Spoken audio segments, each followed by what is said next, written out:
Okay, good evening. I'm going to call the meeting to order and very promptly turn it over to Heather Bixby. So welcome to the budget training meeting. I almost said good morning. It's been that kind of a day. So good evening and welcome back, everyone. I did print out just a little agenda, just kind of more for people if they're wanting to follow us online, kind of they know exactly what we're doing. I also gave you our updated budget calendar so that you would all have the updated adopted copy. The strategic plan for 23 through 28 is also included, and then just a handout of the presentation that we're going to go through tonight. So last week we sent out a short video clip from OSBA. Did you guys get a chance to watch that? It was pretty informative. A lot of it will be review for you because tonight will be because a lot of the information I give you is the information that they included in their presentation as well. But this kind of gives us a chance to be maybe a little bit more specific to Newburgh and answer your specific questions the best we can. So any questions before we get started?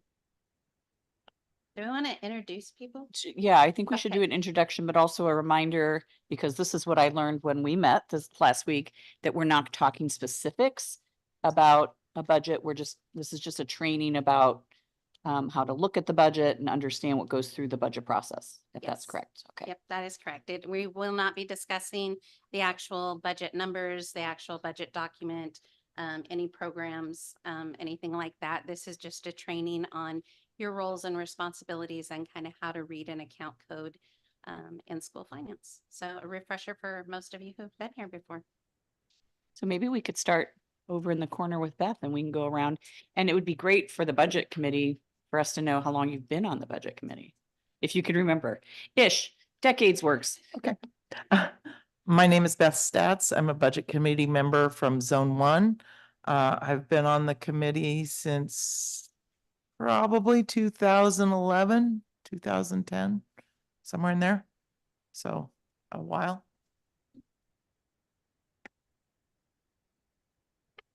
I'm Judy Croft. Is it Zone 2? I never think about these things. I have two graduates from Newburgh School District, and I believe this is year 17. So. Hi, I'm Melissa Daly. I don't know my district. I'm in the Edwards district, and I've been on the budget committee. I'm in my second term. I've fulfilled the remainder of Rick Rogers' term, I think maybe 2 years. So since 2020 or 2021. Pat McNeil. I've been on the budget committee for 10 years. Kim Mihailov, Zone 7. I've been on the budget committee since 2019. Claire Hertz, this is my first night on the budget committee, so the newest member. I am Saul Allen, board director. Jeremy Hayden, director first time. Trevor Dehart, Zone 1, board director. I think this is my third budget meeting. And I have two kids in Newburgh High School, one a freshman and one a senior. So. And I'm Deb Bridges. I'm Zone 2, and this is my first year on the board working through the budget committee. Steve Phillips, superintendent. It's my third budget here that I've worked on. Scott Lenenberger, Deputy Superintendent. This is my second year, and I think I have a total of 21 sessions and board meetings and budget committees over the years. Dawn, we're going around the room and we've covered everyone else. So we're going to come back to you. How many years have you been serving and what zone do you represent? My name's Dawn Paulson. I live in Zone 4. This is my second year on the budget committee.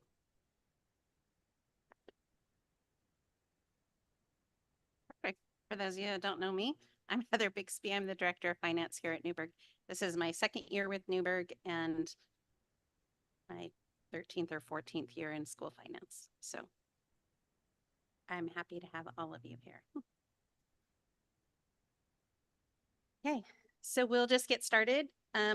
One of the things that, besides just welcoming you all to this meeting, is just to remind you of what our district vision is. So Newburgh Dundee Public School District students will graduate with knowledge and skills needed to be successful, contributing citizens of the 21st century. Is the clicker not working? There. Okay. In addition to the vision, it's important that we are aware of what our mission is. And so we work in partnership with parents in our community to educate all students to achieve their full potential as knowledgeable, self-assured citizens ready for college or careers. Some of our priorities inside the district are to provide high quality, well-rounded, and healthy educational experiences to all students, build strong relationships within the families and within our community and students. We like to support trust and collective responsibility, ensuring that our students are successful. Ensure that every classroom has high quality, effective educators supported by strong leadership and staff. Align resources to accomplish goals within a balanced budget. Plan systemically and strategically so that Newburgh Dundee Public Schools continues to succeed and thrive in the future. So our basic objectives for tonight are just to kind of go over the budget calendar, kind of go over the purpose of the budget committee, the roles of the budget committee, and then just a brief understanding of how school accounting works. So looking at our budget calendar, we started clear back in November when we started looking to fill any vacant positions that we knew we were going to have and confirming positions that just to make sure everybody planned on coming back. It's a volunteer position and we certainly appreciate everybody and the time that they have given to this district for it. So then that moves us on to tonight, just a quick little hour get together and kind of break the ice between us and get us all on the same page and thinking about how we can meet our vision and mission statements with the upcoming budget. And then our first official budget committee meeting will be on May 7th. That one we will take public comment on. Many of you watched the video that was sent out last week. And for those of you that didn't, it was riveting. But it was it had a lot of really good information in it.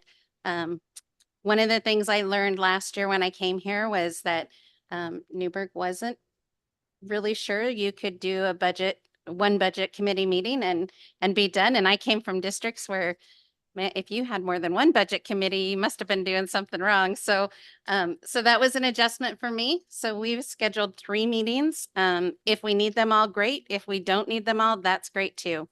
As you saw on the video from OSBA, there are many budget committees that will only have 1 meeting and they will approve their budget. So we do get that budget out to you ahead of time, the proposed budget, so that you can review it, have good questions, ask your questions, and get answers to those questions in that first meeting. But if we need more time to go over them and make sure that they align with our strategic plan, then we absolutely can do that as well. So May 21st is our second budget committee if we need it. And May 28th will be the third. There is some time after that if we still need additional budget committee meetings where we could schedule additional meetings. But our hope is to, by June 11th, have an approved budget document to present to the school board, have our public hearing to take additional public comment on it, and then have the board adopt that budget for the next year so that we can get it posted on the website before June 30th. Any questions about the calendar? Yes. So when do you plan on having the budget out to us so we can review it before that first meeting? So my hope is to get them out the week of the 25th of April. So about a week and a few days before the first budget committee meeting.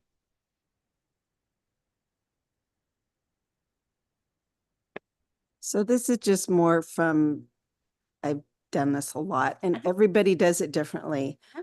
I'm curious about the compressed budget committee schedule of having all the budget committee meetings in May. And it's more of a, is there a reason because we're waiting for forecasts coming out of the state?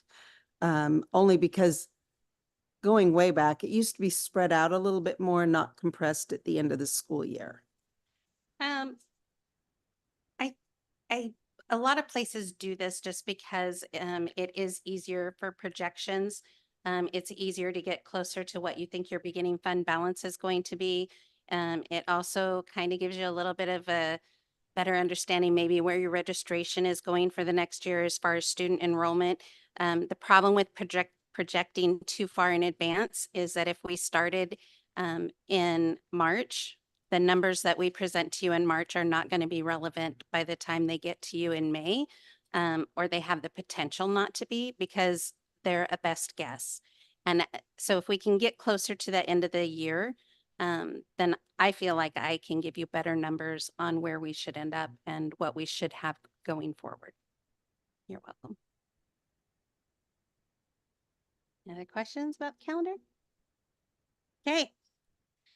So the purpose of the budget committee is to give spending authority for public funds per Oregon budget law. We present a balanced financial plan that estimates revenues and expenditures. And I know there's a lot of places that do budgets, and then the budget committee kind of works with them to try and get that balanced. The budget I give to you as proposed will be a balanced budget. The expenditures will match the revenues, and any adjustments that made will have to affect expenditures and revenues. So it's the other purpose is to certify property taxes for the county assessor, receive public comment over the proposed district spending. Yeah, come in. And discuss the proposed budget document and make well-educated recommendation to the school board for adoption. So your role is going to be to hear the budget message, receive the proposed budget and review it, hear public comment from different community stakeholders, engage in constructive conversation about the proposed budget, ensure that the budget aligns with our priorities, and approve the budget and tax rate for adoption. What you can't do is determine salaries, determine staffing levels, add, delete, change programs, adopt policies, deliberate outside of a public meeting. Remember, anything with one more than half, which is 8, is going to be a quorum, and any decision you make has to be in a public meeting. So we strongly encourage you not to talk about with getting together outside of the scheduled budget meetings. And then you can't actually adopt the budget. You make a recommendation to the school board, and then the school board will make the adoption of the budget. Okay, any questions about your roles and responsibilities? I'm really going fast tonight, so we might be out of here really early. So the next thing we're going to talk about is school accounting. For those of you that have, we've been on the budget committee for years, and we have a lot of people in this room with a lot of experience in school accounting. But school accounting is set up much different than like general public accounting, in that the state tells us what account codes we're going to use and how many places are in our account codes and what each number means. So it kind of helps you to understand that when we're looking at an account code, there's actually 6 sections of numbers. The first one is the fund, the next one is the function, then we have the object, center, area, and sub area. All of those things mean something different. They stand for how we report grants, how we track expenditures, how we track grant expenditures, how we receive revenue. There's everything about it. It can mean what school it's at. It can mean whether or not it's included in our maintenance of effort or not, whether it's an elementary program versus a high school program, whether it's math or science. All of these numbers break down to tell us exactly where an expense goes. You don't have to view every single expense down to that level, but it's important for you to know that they are all there. So primarily what you'll see is funds. General fund is basically our tax money, whether it's coming through as a state school fund or it's coming through as county tax collections. So anything that gets paid for out of the general fund is going to have a 100 fund. Okay. Anything that has a 200 fund, if it's 200, 201, 252, those are all accounts that are set by the state that say, okay, if you get high school success money, you're going to put it in this account. And if you get SIA money, you're going to put it in this account. And if you get federal funds, you're going to put it here. State funds, you're going to put it someplace else.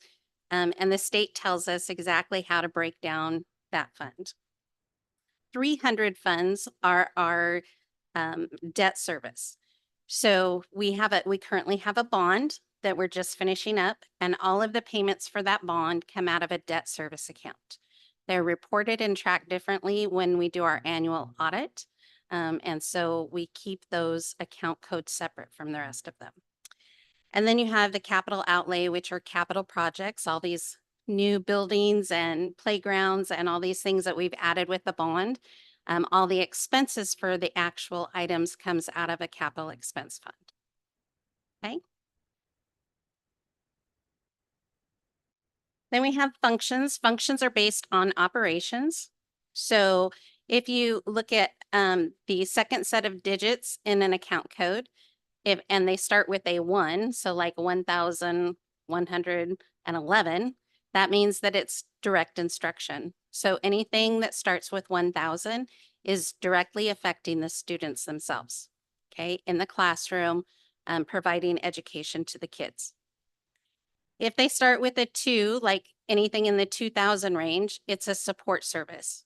So what counselors do in the schools, those are considered support services because they're not actually educating students in the classroom. What I do in the fiscal office is a support service. I'm not doing direct instruction to the students. I'm just supporting them and making sure they have what they need to do it. 3,000s are your more your community activities, enterprise fund. And this would be like our nutrition services. It might be scholarships. I can remember back when we used to do fundraisers and we would code them to the 3,000 function. Most of our fundraisers anymore run through our student body accounts. So we don't see as many of those now. 4,000s are facility acquisition and construction. So this is if we're going to buy buildings or build buildings or playgrounds, they're going to use that 4,000. And again, it's another way to track our capital expenditures and what goes on our fixed asset list. 5,000s are debt services and transfers. 6,000s are your contingencies and 7,000s are your unappropriated ending fund balances. So we'll get into a lot of that discussion as we go through the budget. Newburgh has a policy on how much we have to maintain in our reserves and in our beginning fund balance. So we take all those things into consideration when we're proposing a balanced budget for you guys to review. So the next set of numbers is objects, and that's based on services. So when you look at that third set of numbers in the account code string, it is based on your 01 is wages. Okay, so this is direct salaries paid to staff. 02s are your benefits paid on those wages. 03 is your purchase services. So if we have to have somebody come in and fix a heater, or we're sending somebody to a specialized training even, those are services that we purchase outside of the district. 400s are supplies and materials, 500 capital outlay, 600 dues, fees, and insurance. 700s are transfers. And we're talking about transfers in between funds. So like we're required every year to do a general fund match into nutrition services as part of our funding for nutrition services. So that's budgeted as a 700 transfer. And then 800 are your reserve funds. Objects can also be based on source when they refer to a revenue. So the way our accounting system is set up, when your second set of numbers is 0000, then that means it is looking at a revenue. And so 1000s in your object code, so the third set of numbers, is your taxes, your interest, your local revenue. These are the things that play a part in how our state school fund is calculated when they're looking at how much local revenue do you have versus what should your district receive from the state school fund. 2000 are intermediate sources. These are county funds, ESD revenues. 3000s are state resources, so our state school fund, any state grants that we receive. 4,000 federal grants. 5,000 anything debt financing, interfund transfers, the sale of assets, and our beginning fund balances. Okay, only when we're talking about revenue. When I present the proposed budget to you, I will have it broken down by center code. And this is our fourth set of numbers in the account code string. And we use this kind of as a location. So if you see something that says 115 at the top of the page, that means that it is our Crater Elementary School. So we will have all of the account code strings that fit under Crater so that you can see what each one of the schools costs us to operate. Okay.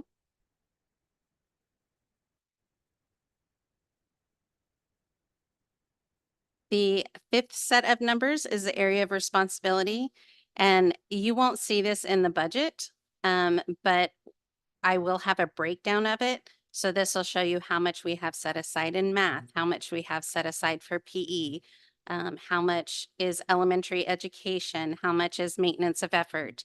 And for those that don't know what maintenance of effort is, that is the amount of money you spend on your special needs students and making sure that you keep the spending level the same year to year, or that it increases, that you don't go from one year spending a lot of money to the next year you're not spending nearly enough money to support your special education students. So, and then the sub area, we use the sub area, which is the last set for grant identifiers. So all of our grants have a different fund sub area, or a different sub area assigned to them, so that at any time we can type in that sub area and we can pull a report that will show all the expenditures on that grant based on that sub area number.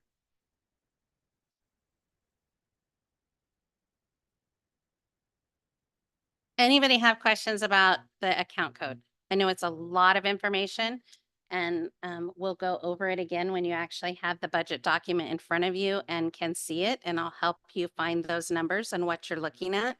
But just as a rough overview, do you have any questions about the account numbers? I have a question. It's not really about account numbers, but because of the technicality of having all these codes broken down and everything, is there a suggested software that we're using? Is it state issued or federally, or they have one that's suggested, or do we can go anywhere? And I guess, what do you use? So there are several what they call ERP programs available that districts can use, and districts look at the software to determine what fits their needs the best. We currently are using Infinite Visions. And we are in the process of moving to a new ERP program that we feel will meet our needs better. So there is not one that is prescribed by the state, but the state does say whatever you use needs to be able to do certain things. And that's what we look at when we evaluate what service that we're using. So.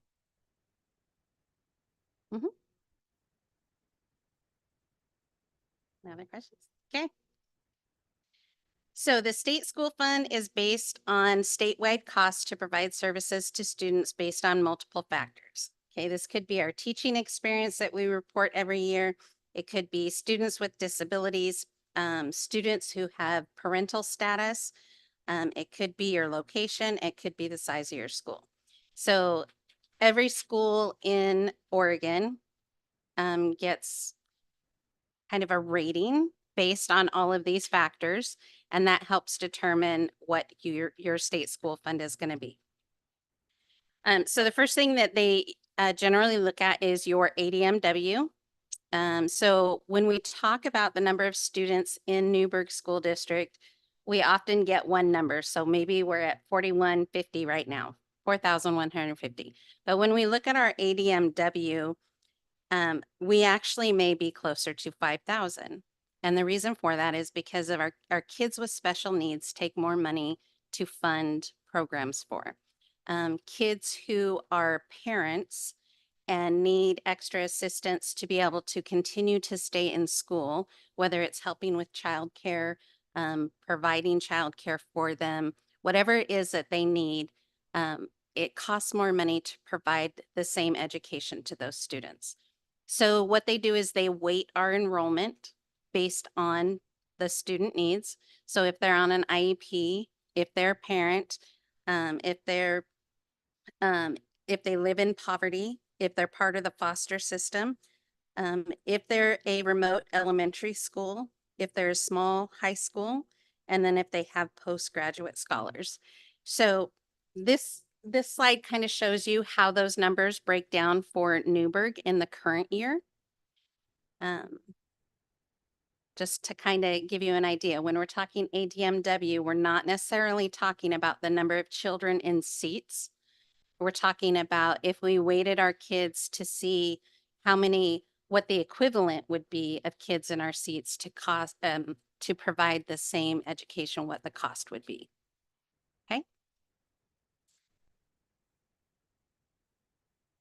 So when they're calculating state school fund, one of the things they look at is how much money are you getting in taxes? Because what they're trying to do is they're trying to keep the same amount of money going to each student in the state of Oregon. So if your school has a really high tax base and you have a really high tax collection, it essentially is saying we're going to take some of your state school fund away for that. And we're going to give it to a community that doesn't have quite as much tax revenue. So you'll see adjustments based on what our local revenue is projected to be. And in the next slide, you can see on the fourth line down where it shows the subtraction of the local revenue. This is where whatever we say we think we're going to bring in taxes and all of those local revenues, they subtract it from the state school fund and then they pay us the difference. So if we had a really huge tax base, they would take more money and we would get less state school funding because we have the natural, local tax to take care of it. Any questions about how that works?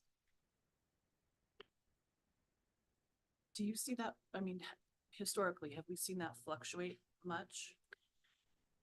Generally speaking, it goes up a little bit every year. So when we look at our tax roll, the state says that we should be counting on a 6% tax increase each year. Newburgh historically really hasn't had a 6% tax increase. So I did not do my estimate this year on a 6% tax increase. I looked historically, I think we're closer to about 4.5%. And so I tend to go a little lower than the state that thinks that we should be going for the 6, but it's just not happening in Newburgh. So, So on this, these are based on estimates, correct? So the look back Mhm. is 2 years Mhm. for back billing if those estimates are off or if they overshoot. Is that correct? That is correct. Thanks. Yep. And so a lot of times what we'll do is they're going to give us our I'd kind of hope to have it by now is our first estimate for 24-25. They usually come out the end of February, beginning of March. We don't have it this year yet. So I know there's been a lot of changes in the state office, so we're just kind of holding tight in there. But when we get that, we will look at, you know, all the things that go into that. And it's just, yeah, we'll get a whole different picture of what next year will look like. If we need to, we will budget for a payback, or we will budget for a increase in state school fund for prior year. So we do try and make that correction, and we hope that we're guessing close enough that it's not a huge impact to us.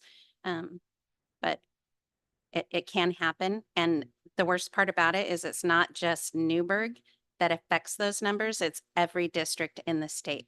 So if a school the size of Portland Public made a mistake on their estimates and they didn't find it till 2 years later, it would have a trickle down effect on every school district in the state of Oregon.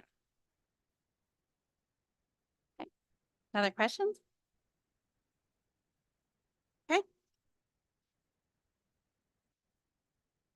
So our tax levy is a permanent rate. We don't increase that locally. It's currently $4.66.16 per $1,000 of the assessed value. And in addition to that, we do have our local GO bond. GO just means general obligation bond. In addition, you will also see debt service for PERS bonds or any long-term payments. So you may see some of those things in your budget as well. Yeah, so what's next? On or near about April 25th, I'm going to be sending you guys out a booklet of papers, and we can do this one of two ways. We can print them out or we can email them to you. Sometimes people prefer to have the hard copy that they can actually see and thumb through the pages and be able to look at it as they're and write down questions that they have as they come up when they're reviewing it. Some people would rather do it electronically. So you let us know what your preference is, and we'll make sure that you get a copy in the format that works best for you. We will also make this copy electronically available on the district website to the public. So the day that we get it to you guys is the day we will post it on the website, and all of the community will be able to see exactly what you guys are seeing. On May 7th, we're going to get back together. We're going to have our first official budget committee meeting. You guys are going to bring lots and lots of questions, and the community is going to come and show up and ask lots and lots of questions, and we'll get everybody's questions answered. And if we need to have another budget committee meeting, that will happen on May 21st. And maybe that day we will adopt or approve the budget to go to the board for adoption. And if not, we have that May 28th meeting that is available. Then June 11th at 5:30 in the evening, we are going to have the board open up a public hearing for the public to come in, and they'll have a half hour to deliver any comment or concerns regarding the approved budget that was presented to the board. And then in the regular meeting, the board will decide either to adopt the budget or not adopt it. And we hope at that point that everybody's questions have been answered and everybody feels comfortable about the budget that has been approved, and that the budget committee or that the board will adopt the budget. After June 11th, but before June 30th, we will post an adopted copy of the budget onto the district website so that everybody has access to it at any time. And we leave those on there historically. I'm not sure how long they're on there, but I know there was several years on there. So they can be a reference to go back to. They can be a great benefit for people doing research. But we will make sure that all of those commitments for public information are shared on the district website. So if you have questions, you can reach out to me. I included my email and my direct line phone number. Feel free to call me. I can sure help with any questions that you have. If you are uncomfortable asking questions in the budget committee, I am happy to write them down, ask them for you, and be able to provide an answer for you. So if there's anything I can do to make your time on this budget committee easier, I'm sure willing to do it. And yeah, and I think that's all I got. Yes. So, I'm wondering with the format of the budget that you're gonna be presenting to us, the previous year, it was kind of like broken down extensively, you know, and it's a very large document with is. lots of lines. Is there a plan to have kind of a summary of the main sections, versus the exploded view? Just to kind of help to kind of redirect the focus on, you know, not as many, but the lines are great.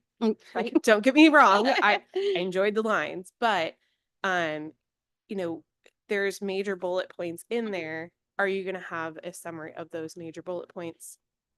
So what I would like to encourage you to do is to reach out to me and kind of explain to me what would be the most help for you. Because in reality, last year, I was new to this and you guys were new to me and I didn't know what you guys wanted. And so I'm happy to customize it to what works best for you. I just need to know how you want it to look. So if that would help you and you want to even schedule some time, come in and meet with me and kind of show me, you know, this is kind of what I was talking about, I would be happy to do that for you. So, yes. Yes. So I think one of the reasons why we would maybe never approve a budget after the first meeting is that we tend to have questions that aren't in the presentation. And so, I mean, I can think of a few off the top of my head, but are you saying that you'd like us to send those to you, like so you could like preload your presentation with some of that, things such as, you know, just reporting on the, what's the appropriated contingency and unappropriated ending fund balance? Like, you'd probably have that in your presentation, but that's just an example. I know there's funds that we got for COVID and maybe those are all spent or maybe they're not, but just something that would be a question that maybe you wouldn't have the immediate answers to. Yes, absolutely. If you have those questions, you can absolutely send them to me. And while I may not provide an answer directly back just to you, it will be something that I would bring to the budget committee and pose it as a question asked by you and then provide an answer to it. And that would give me time to have a response without, okay, we're definitely going to need to have another meeting. And I am not opposed to having more than one meeting. So I know that sometimes once you hear the presentation, just being able to let it all soak in and everything, sometimes you just want that security to be able to come back, even if it's quick and it's an hour or less, but you just need that extra time to make sure that you don't have additional questions. I'm all for that. However much time you guys need, I'm willing to put into this. So, yes. I'd like to ask a question, especially for some of us newer directors that are seeing this for the first time. I don't necessarily want to go watch all the videos from prior years. Can experienced budget committee members give us a synopsis of maybe what you're looking for, what questions you brought up in the past? And they could be just more generic. They don't have to be very specific, but maybe help us give an insight into what we should be looking at. And I know everybody comes into with a different viewpoint or angle, but just wondering if you want to share any thoughts on that. So.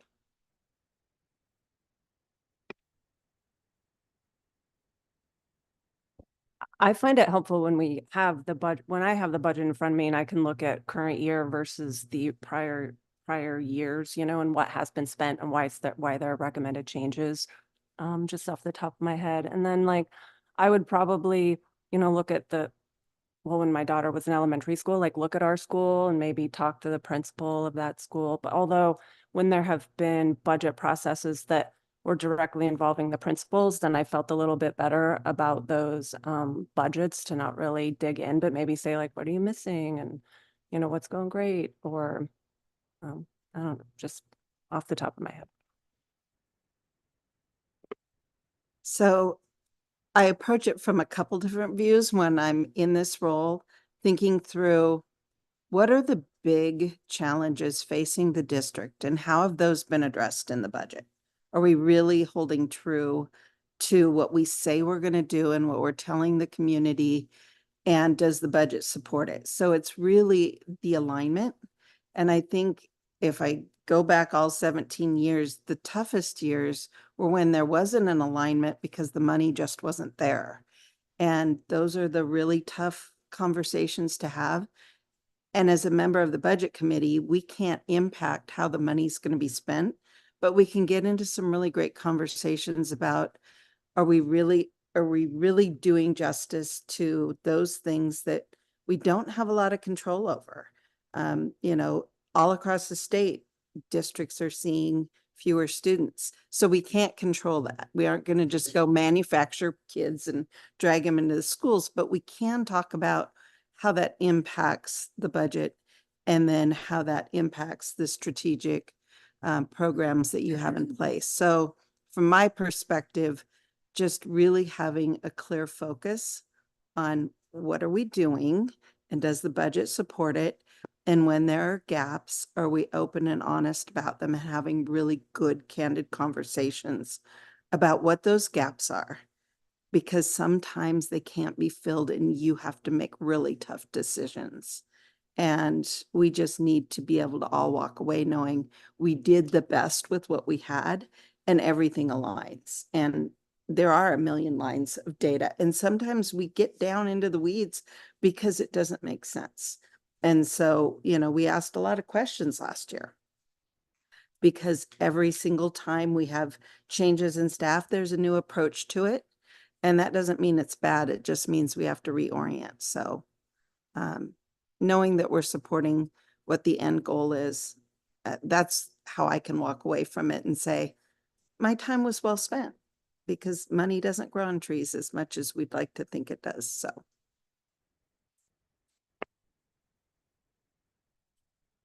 So while this is my first night on the budget committee, I have over 30 years of school finance experience.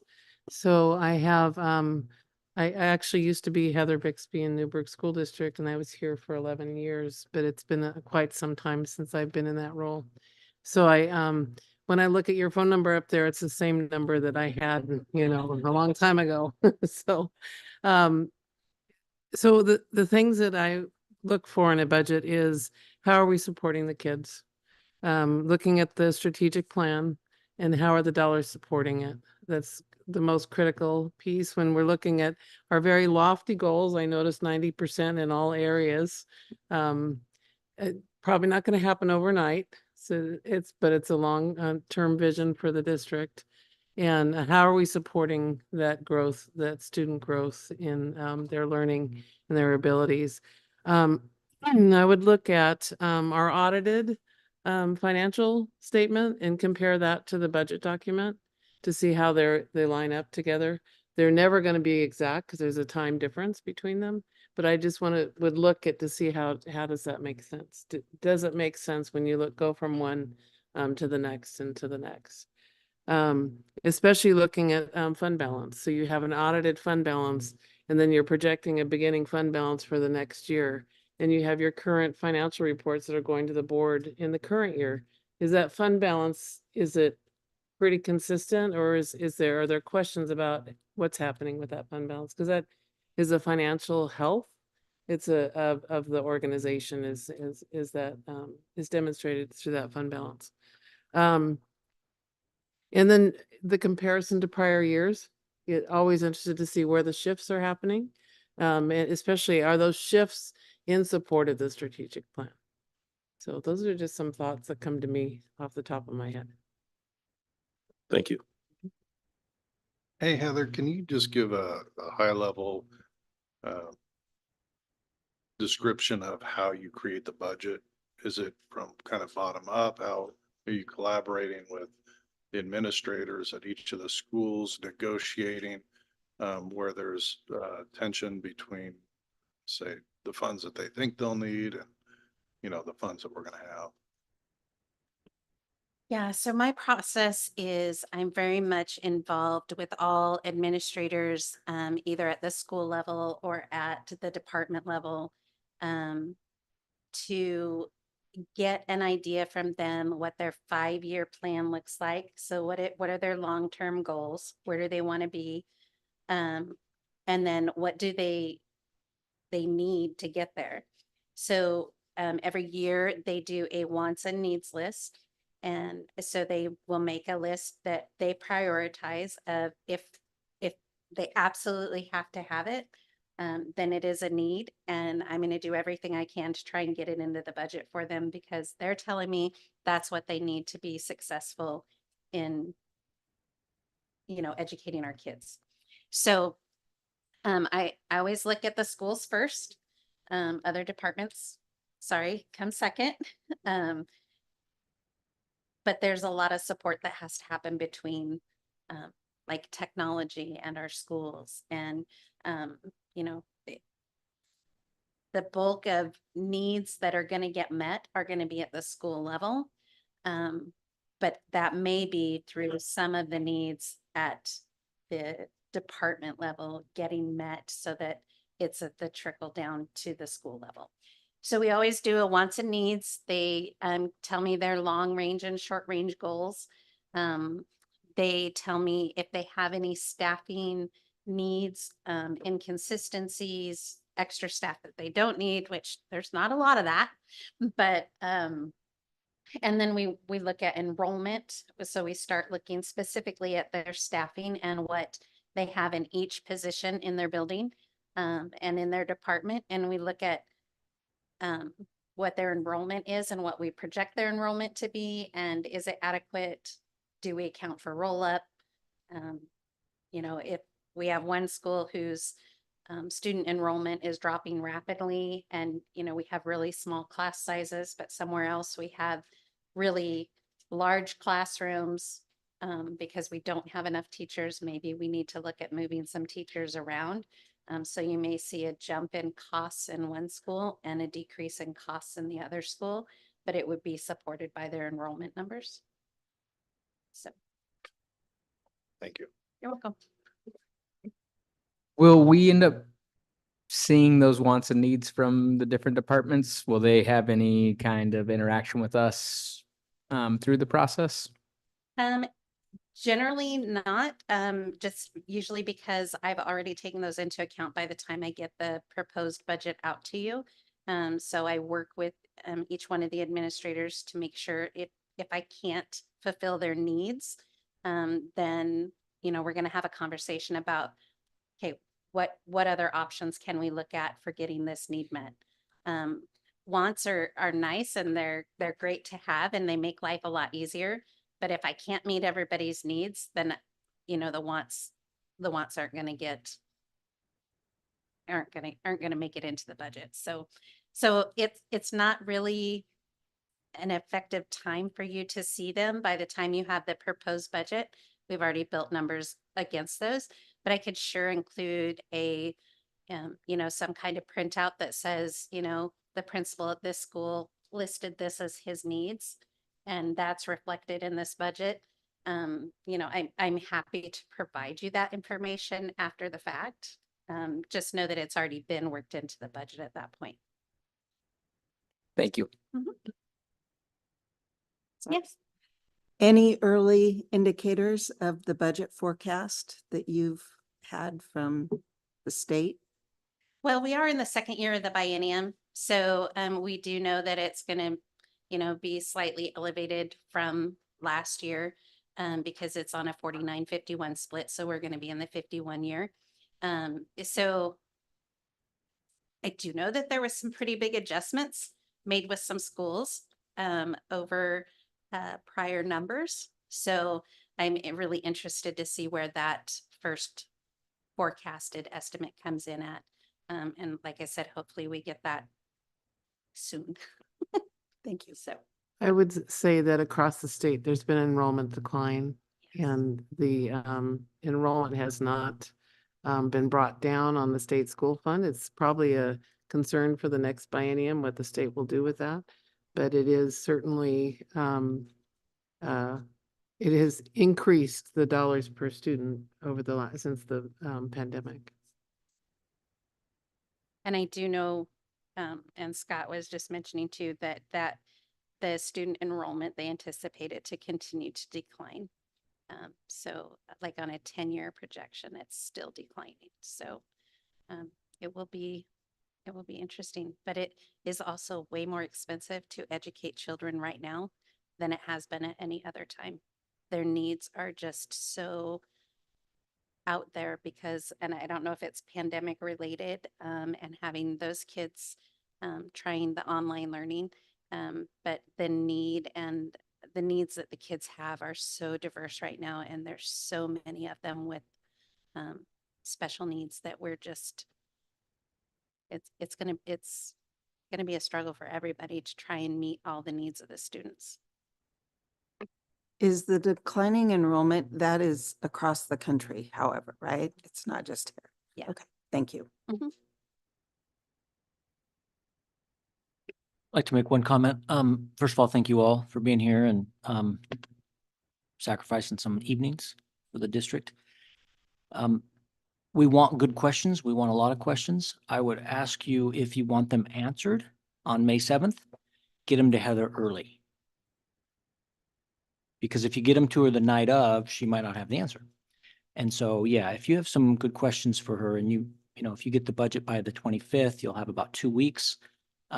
Email her some questions and she'll get you those answers on the night of the 7th. So thank you. Okay, so in closing, I'll just say again, Kim, if you don't mind reaching out to me and helping me understand what would make it easy for you to see in a summary page on each one of those schools or however you want me to break that up, I am happy to do that for you. And the sooner that, you know, we could even set some time together to sit down and get that before we get too far into building the budget, then it will just help me get better information to you for that as well. So I appreciate everybody's time here tonight. I know this was a review for a lot of you, but I hope that by continuing to come to these, you guys still find it beneficial. And again, this is just my second year with you guys, so I'm super excited to see how this year goes and working with all of you and answering your questions. I love that Newburgh is so involved in every step of it. So a lot of times it's just a rubber stamp, and I don't feel like that in Newburgh. I feel like you guys really want to understand it. So I appreciate that. Okay, do we have any other questions? Well, then, thank you for your time tonight and we're adjourned.